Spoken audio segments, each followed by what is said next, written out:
So hello guys, माझं नाव प्रथमेश सायाजी शिंदे. तर आज आपण बघणार आहोत की फॉरेक्स मार्केटमध्ये मी सकाळी एशियन सेशनमध्ये एक ट्रेड घेतला होता. तर त्याचं लॉजिक काय आहे, त्याच्यामध्ये आपलं टार्गेट हिट झालं की स्टॉप लॉस हिट झालं हे आपण बघणार आहोत. ओव्हरऑल USD JPY ट्रेड घेतला होता. गोल्डला आज ट्रेड नाही केलेला आपण, फक्त USD JPY एक ट्रेड घेतला, सिंगल ट्रेड पर डे आणि 1% रिस्क ठेवून आपण काम करत होतो. चला तर स्क्रीनवरती आपण बघूयात की ॲक्च्युअल ट्रेड कसा होता आणि लॉजिक काय होतं त्याचं. तर ओव्हरऑल आपण जो ट्रेड आज घेतला होता USD JPY 5 मिनिटच्या टाइम फ्रेमवरती आपण शॉर्ट एंट्री प्लॅन केली होती.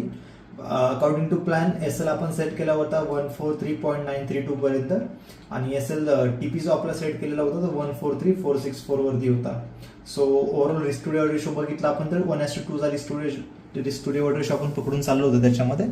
बट इथे जर तुम्ही बघा आपला SL हिट झालेला आहे, तर SL हिट होण्यामागचं जर मेजर रिझन आहे जे की मार्केट स्ट्रक्चर थोडंसं बुलिश होतं.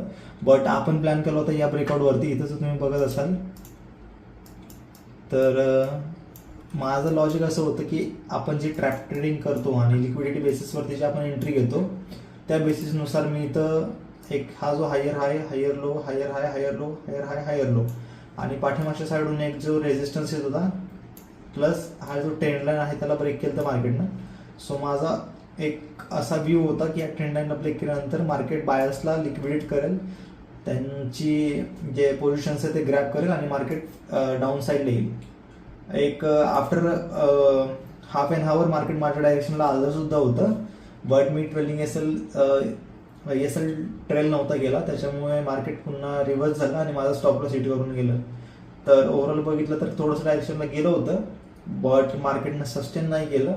कारण की ओव्हरऑल जर बघितलं याचं ॲक्च्युअल रिझन असं आहे की जर तुम्ही हायर टाइम फ्रेमवरती गेलात तर 4 आवर टाइम फ्रेमवरती तुम्ही बघाल की मार्केट थोडंसं इथे ट्रेंड लाईनचा सपोर्ट घेताना तुम्हाला दिसेल. या ठिकाणी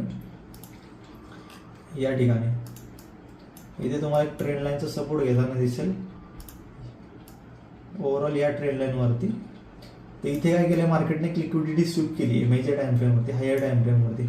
आणि मी ॲक्च्युली याच लिक्विडिटीच्या झोनमध्ये मी शॉर्ट केलं, जिथून एक बुलिश बाईंग प्रेशर आलं होतं, मी दाखवलं तुम्हाला.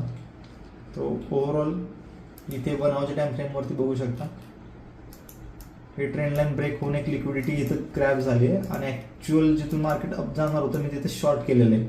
सो माझी एंट्री पोझिशन बेसिकली चुकलेली आहे. बट मी SL लावलं होतं, त्याच्यामुळे तुम्ही बघू शकता इकडे एक मेजर माझा लॉस होण्यापासून वाचलेला आहे. कारण जर मी SL लावला नसता, मी जर होप ट्रेडिंग केली असती तर त्याच ठिकाणी माझा पूर्ण अकाउंट ब्रीच झालं असतं, पूर्ण अकाउंट माझं डॅमेज झालं असतं. मी SL लावला होता त्याच्यामुळे मी एक्झॅक्ट SL घेऊन बाहेर पडलो. मिनिमम लॉसमध्ये जो माझा डिसाइडेड लॉस होता डेलीचा तो घेऊन मी बाहेर पडलो इथे. बट जर मी त्या ठिकाणी SL लावला नसता तर ओव्हरऑल माझं तुम्ही बघू शकता जी कॅन्डल स्पाईक आली आहे USD JPY आज 6 वाजता एक न्यूज होती, तर त्या कॅन्डलमुळे माझं पूर्ण अकाउंट ब्रीच झालं असतं. सो ओव्हरऑल असं ट्रेडचं लॉजिक आहे. इकडे बघू शकता मार्केटने तर काइंड ऑफ एक मायनर टाइम फ्रेमवरती ट्रेंड लाईनला पण सपोर्ट केलेला आहे. सो अशा पद्धतीने इथं फ्रेश एंट्री पण बनवू शकली असती. काइंड ऑफ इन्व्हायटिंग सेटअप इथं बनलेला आहे. सो बघूया आता मार्केट कसं जातं आहे. उद्या एशियन सेशनमध्ये आपण प्लॅन करणार आहोत नेक्स्ट. उद्याच्या सेशनचे ड्रॉइंग्स आणि झोन्स मार्क करणार आहोत.